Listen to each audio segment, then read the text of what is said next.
नमस्कार दर्शक मित्रों, हूँ विवेक कलोला आप सर्वेनी यूट्यूब चैनल में हार्दिक स्वागत करूँ छूँ। मित्रों, आजना आ विडियो लेक्चर अंदर आपणे रूल नंबर 106 एटले के 106 नंबरनो नियम शीखवाना छीए। मित्रों, तो 106 नंबरनो नियम शुं कहे छे जोवो जोईए के मित्रों अहीं आपणे त्रण वर्ड्स छे, बिटवीन, अमंग अने फ्रॉम। बराबर छे। आपणे आ त्रणेयनो उपयोग समजवानो छे। बराबर छे। अने आ रूल शुं छे टूंकमां ए पण आपणे समजवानुं छे। तो जोजो मित्रों, जे बिटवीन छे, बराबर छे, एक वस्तु याद राखजो के बिटवीन नो अर्थ थाय वच्चे।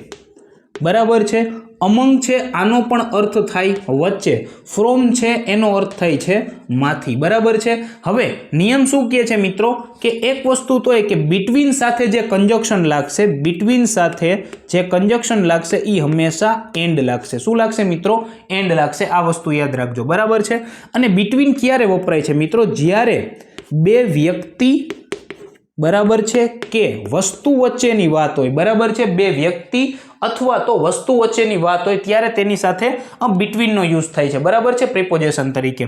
क्लियर छे मित्रों? जेम के between Ram and Shyam, between Rahul and Ravi. बराबर छे। एक एग्जाम्पल तमने आपूं छुं मित्रों। बराबर छे। शुं के धीस मैच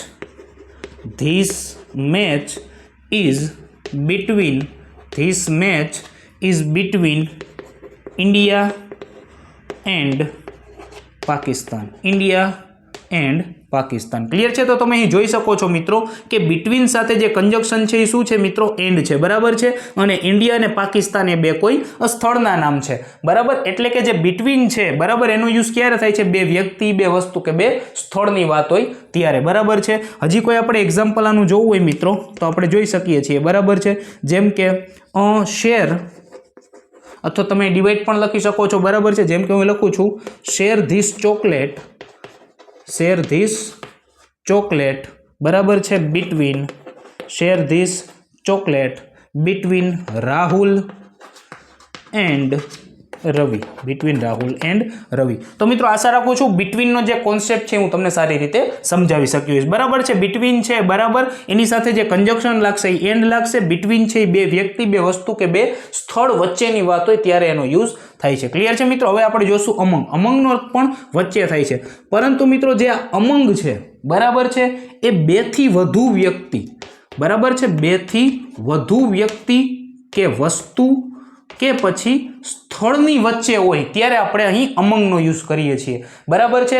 જેમ કે હું તમને એક એક્ઝામ્પલની મદદથી સમજાવું છું મિત્રો। બરાબર છે કે she was sitting among her friends। she was sitting among her friends એટલે કે તે જે બેસી રહી હતી, બરાબર છે, એના મિત્રોની વચ્ચે, એટલે મિત્રો એક કરતા વધારે હતા।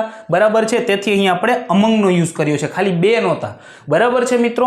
તો જે અમંગ છે મિત્રો એ બે થી વધુ, અથવા તમે એમ પણ યાદ રાખી શકો છો ત્રણ માટે એમ। બરાબર છે? ત્રણ થી વધુ માટે। બરાબર? ત્યારે આપણે અહીં અમંગનો યુઝ કરીએ છીએ। બરાબર છે। પછી આપણે એવું કેવું હોય, બરાબર છે, કે ડિવાઈડ ધીસ ચોકલેટ, જેમ કે અહીં આપણે આ લીધું છે। બરાબર છે? Share this chocolate between Rahul and Ravi. પણ હું એમ કહું કે આ ચોકલેટ છે, બરાબર, એ વિદ્યાર્થીઓ વચ્ચે વહેંચી દો। બરાબર? તો તમે અહીં કેવી રીતે કહી શકો છો મિત્રો? જોવો જોઈએ કે શેર ધીઝ ચોકોલેટ્સ, બરાબર છે, શેર ધીસ ચોકલેટ્સ among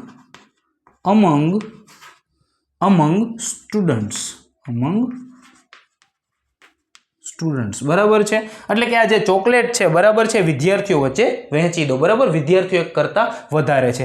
અહીં તમને બીજો ડિફરન્સ પણ હું તમે આને સારી રીતે યાદ રાખી શકો એટલે કહી દઉં મિત્રો। જોવો જોઈએ મિત્રો કે જ્યારે આપણે અહીં बिटवीनનો યુઝ કર્યો, बिटवीनનો જે યુઝ કર્યો છે મિત્રો, બરાબર છે, ત્યારે શેર ધીસ ચોકલેટ, બરાબર છે, ચોકલેટ છે એ સિંગ્યુલર નામ છે, એટલે કે એક જ નામ આવ્યું। બરાબર? એટલે જ્યારે बिटवीनનો તમે યુઝ કરશો તો बिटवीन સાથે જે પણ વર્ડ આવશે એ સિંગ્યુલર વર્ડ્સ આવશે। અહીં આપણે ચોકલેટ્સ લખ્યું છે। બરાબર છે? એટલે કે અમંગ સાથે જ્યારે કોઈ વર્ડ આવશે એ હંમેશા બહુવચનમાં હશે, એટલે કે પ્લુરલ ફોર્મમાં હશે।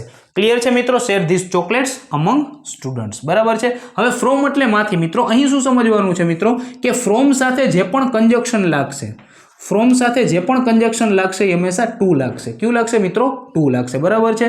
જેમ કે ફ્રોમ રાજકોટ ટુ મોરબી। બરાબર છે? પછી તમે કહી શકો છો from India to Nepal. Clear છે મિત્રો? તો ફ્રોમ સાથે જ્યારે પણ બરાબર છે જે કંજક્શન લાગશે એ ટુ લાગશે. બરાબર છે? જેમ કે ફ્રોમ રવિ ટુ રામ. બરાબર છે? From Shyam to Ram. Clear છે મિત્રો?